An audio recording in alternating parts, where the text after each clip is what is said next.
Hey guys, I want to talk about the corruption that's going on in the Philippines. It's really sad. Um, and this is nothing new, but I think this is probably the biggest, the most corruption. When I lived in the Philippines, I knew the country was poor. I knew it was a third world country. I just didn't know why.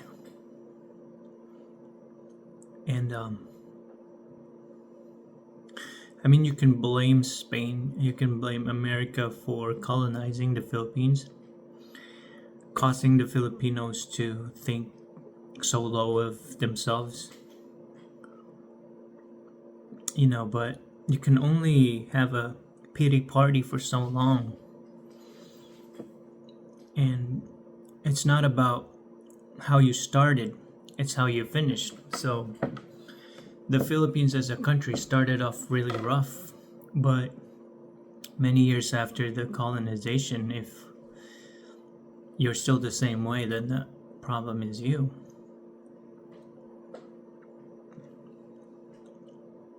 Anyway, I thought a Philippine had a chance when President Duterte was the president. I mean, man, I wish he became the president for the next 50 years. But the way he ran the country was some first world type crap. Type SHIT. And believe me when I say this, it's true.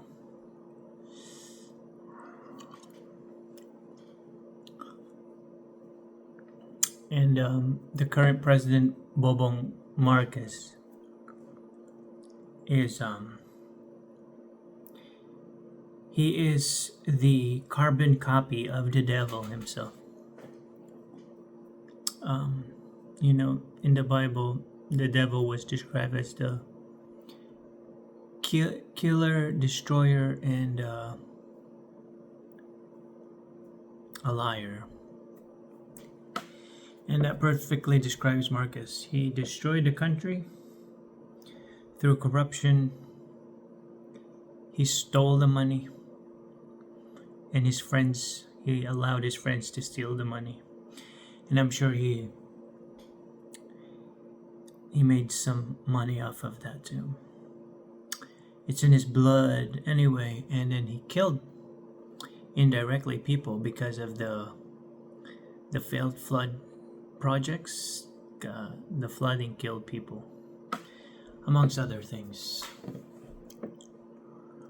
I want to talk about a lot of the DDS, the Duterte diehard supporters, vloggers are saying that the three main guys are Zaldico, Romualdez, and Marcos, because Zaldico put in all the insertion. Romualdez managed it and approved it, and then Marcos signed it. It makes sense. You don't have to be a DDS or any kind of a political party. It just makes so much sense. It seems like Filipinos in the Philippines don't use common sense.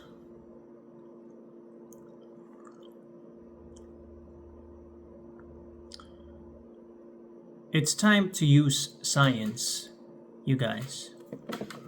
It's good. I think the Filipinos are overly religious, that there is no room for logic, there is no room for science. Because if you use science right, it should point you to God, to the real God. It's this overly saturated religious people in the Philippines. This whole Catholic, I'm sure there are a lot of good Catholic people, but the religion, the worshiping of the statues, and it's so. The problem is,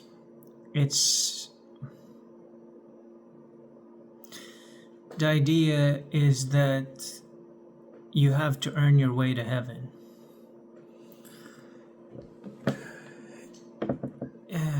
I don't know. Which is wrong. You don't earn your way to heaven. It's a gift. Salvation is a gift. So there's no amount of hard work you do. If you work hard for it, then it wouldn't be a gift anymore. You earned it. But the salvation didn't. Anyway. If you're a genuine Christian, if you're a genuine, believer, you don't have to have a denomination. You can be a Baptist, Catholic, even Muslim. But if you genuinely believe in God and God's goodness, it will point you to good living, holy living, and to the real God. And you can tell genuine people. And when you look at Duterte at the time, he had a lot of issues himself, but you can tell that he genuinely cared about Filipinos. The entire Duterte family actually genuinely cares about people. And if you know,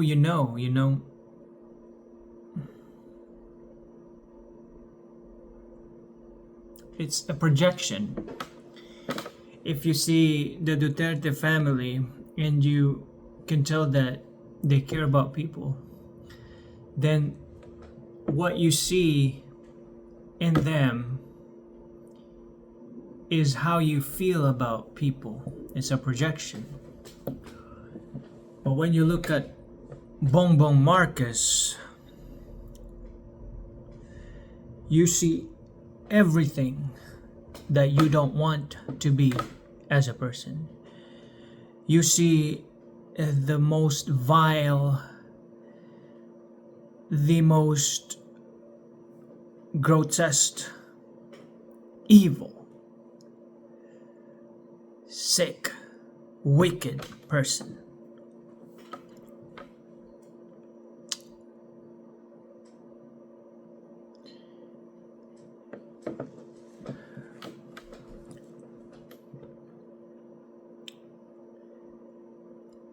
It's terrible.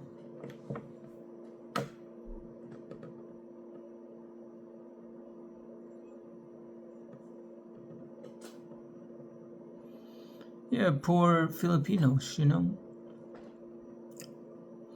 You could use all those taxpayers' money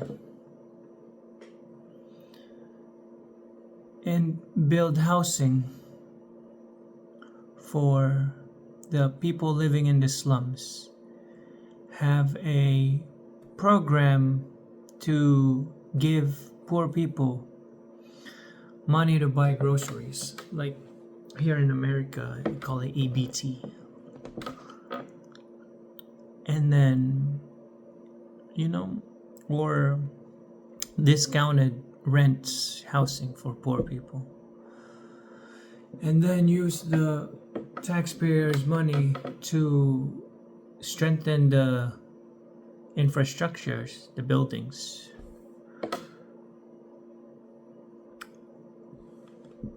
But the money goes towards the corrupt politicians, so they buy mansions and yachts and private jets and Lamborghinis and Rolls Royce. And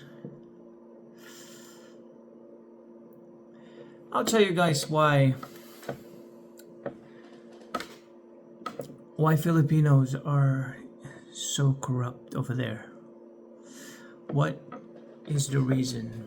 I mean, there's corruption all over the world, but there's no corruption like the Philippine corruption. I'm gonna give you a little example. In the States, it's a pretty good functioning a democracy country, right? Everyone here is pretty much, to a certain degree, equal. If you work hard enough, you're going to be able to afford anything. Get a house, get a decent house, car. Go to places, travel, eat, expensive food, buy expensive stuff. If you work hard enough. Of course, there are homeless people in the US, but a lot of it is drug related, drug addicts and mental problems.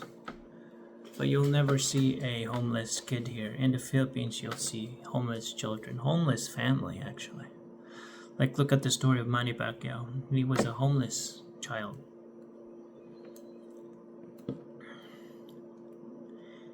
And then you have billionaires in the US, I mean, a lot of times they earn it. They earn their billions, through invention, through good business practice. Now, when everyone is equal, when you can buy things that anyone can buy, there's no incentive to brag about it, for the most part.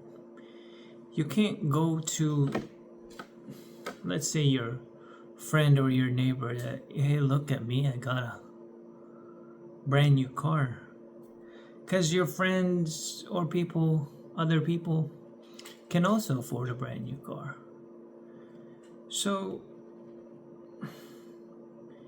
it's kind of pointless to brag about it. I mean, it happens, but not on a big scale. In the Philippines, however, the discrepancy between poor and rich is enormous. It's like an atom comparing to an elephant. Anyway, you got billionaires versus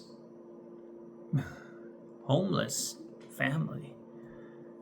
So, and the inequality is huge. There are different levels of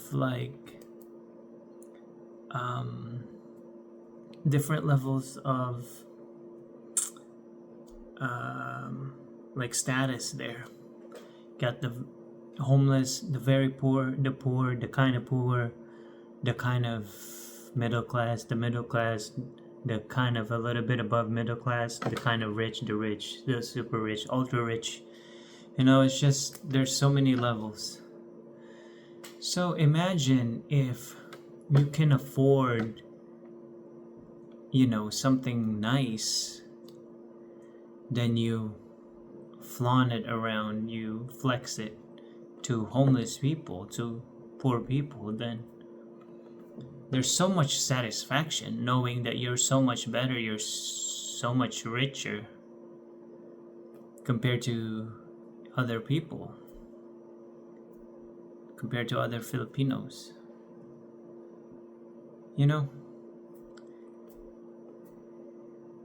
And I remember growing up in the Philippines too. We weren't rich. And then, you have rich classmates. And you can only dream about stuff that they have. Here in America, you also have rich classmates, in school. But your parents can definitely afford it. They just don't want to spoil you. I mean, the rich here, they can afford it instantly. But if your parents really want to afford it, they'll work double, triple jobs to get you it. But that's beside the point. But in the Philippines, if your classmate is dropped off by his parents with a brand new Toyota or whatever, and then you can only you just walk to school. Doesn't matter how hard your parents try, your family will never own a car. Not in their lifetime, not in your lifetime. Never. So when you have money in the Philippines, you drive around, you wear your fancy stuff, and then people will be jealous, and they'll drool over your stuff. And I can just imagine it must be so gratifying, so satisfying, walking around with your jewelry, with your expensive stuff, while poor people just starve and are homeless. Look at me. I am so rich, I'm so much better. So I think that's why people are so corrupt over there. It's an ego trip.